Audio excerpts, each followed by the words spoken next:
Hello friends, இந்த வீடியோவில் இன்றைக்கி என்ன பார்க்க போகிறோம் அப்படின்னு பார்த்தீங்கன்னா, எஸ்ஜிடிடிஆர்பி 21/7/2024 நடந்த கொஷின் பேப்பர்லேருந்து பார்ட் ஏ தமிழ் தான் பார்க்க போகிறோம். இதுக்கு முன்னாடி 10 கொஷின் போட்டிருப்பேன். அதுக்கான proof, book proof, page number, explanation எல்லாமே கொடுத்துருப்பேன். இன்றைக்கி கொஷின் நம்பர் 11 தான் பார்க்க போகிறோம். அதுக்கான answer, book proof, page number, எக்ஸ்ப்ளனேஷனோடு நம்ம பார்க்கலாம். வாங்க வீடியோக்குள்ளே போகலாம். இதான் அந்த கொஷின் நம்பர் 11. விடுபட்ட சொற்களை கண்டறிக. விடுபட்ட சொற்களை கண்டறிக. வாயு வழக்கம் அறிந்து செறிந்தடங்கில் டேஷ் டேஷ் உண்டாம். இந்த திருக்குறளில் 2 டேஷ் கொடுத்துருக்காங்க. அந்த இடத்துல என்ன சொற்கள் அங்கே வரும்? ஆப்ஷன் ஏ அறிவு பெருக்கம், ஆப்ஷன் பி ஆற்றல் பெருக்கம், ஆப்ஷன் சி உணவு பெருக்கம், ஆப்ஷன் டி ஆயுள் பெருக்கம். இந்த திருக்குறள் எந்த புக்கில் எந்த பேஜ் நம்பரில் இருக்குன்னு பார்க்கலாம். இந்த திருக்குறள் ஸ்டாண்டர்ட் 10ல், இந்த 10th ஸ்டாண்டர்டில் இயல் 2ல், அதாவது உரைநடையில் கேட்கிறதா என் குரல் அந்த டாப்பிக்கில் பேஜ் நம்பர் 27ல் இருக்குது. ஓகேங்களா? அதுவும் எங்கே இருக்குதுன்னு பார்த்துக்கலாம். இது 10th ஸ்டாண்டர்ட் நியூ புக். அது பிரிண்ட்டு பாருங்கள். முதல் பதிப்பு 2019, திருத்திய பதிப்பு 2020, 21, 22. இந்த புக்கில் தான் அது இருக்குது.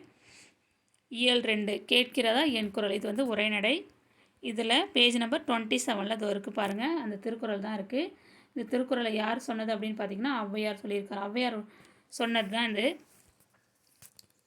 ஔவைக்குறள். ஔவைக்கான குறள் தான் அது. வாயு வழக்கம் அறிந்து செறிந்தடங்கில். இது திருவள்ளுவர் தான் சொன்னது. அது வாயுதாரணைக்காக ஔவையார் இந்த திருக்குறளை சொல்லியிருக்காங்க. இந்த அதிகாரத்தில், வாயுதாரணை அதிகாரத்தில், வாயு வழக்கம் அறிந்து செறிந்தடங்கில் டேஷ் டேஷ் உண்டாம். என்னன்னா ஆயுள் பெருக்கம் உண்டாம். அப்போ ஆன்சர் அங்கே என்ன வரும்னா ஆயுள் பெருக்கம். ஓகேங்களா? வேறு எக்ஸாமில் கூட கேட்கலாம். இந்த திருக்குறள் கொடுத்துட்டு இது யாருடைய குறள் அப்படின்னு கேட்கலாம். ஔவை குறள் 49வது குறள். வாயு, அதற்கான அதிகாரம் பார்த்தீங்கன்னா வாயுதாரணை. ஓகேங்களா?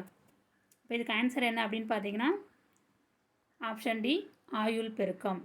அதோட புக்கோட லாஸ்ட் பேஜ் இது, அந்த அட்டை தான் இது. இதையும் நீங்கள் அப்ஜெக்ஷனில் தெரிவிக்கலாம். ஏன்னா இது அப்ஜெக்ஷன் கொஸ்டின் கிடையாது. இதுக்கான ஆன்சர் நேராகவே புக்கில் இருக்குது. உங்களுக்கு ஆன்சருக்கு அஃபிஷியல் ஆன்சருக்கு வரக்குள்ளார ஆன்சர் தப்பாக இருந்துச்சு அந்த ஆன்சர் கீழே அப்படின்னா நீங்கள் அப்ஜெக்ட் பண்ணுறதுக்காக தான் ஒவ்வொரு கொஸ்டினுக்கான ஆன்சரு, அதுக்கான ப்ரூஃப் எங்கே இருக்குன்னு நான் தேடி இந்த என்னோடய வீடியோவில் கொடுத்துட்ருக்கேன். இந்த வீடியோ உங்களுக்கு யூஸ்ஃபுல்லாக இருக்கும்னு நான் நம்புகிறேன். யூஸ்ஃபுல்லாக இருந்ததுன்னா ஒரு லைக் பண்ணுங்கள், உங்கள் ஃப்ரெண்ட்ஸுக்கு ஷேர் பண்ணுங்கள். ஓகேங்களா? Thank you friends.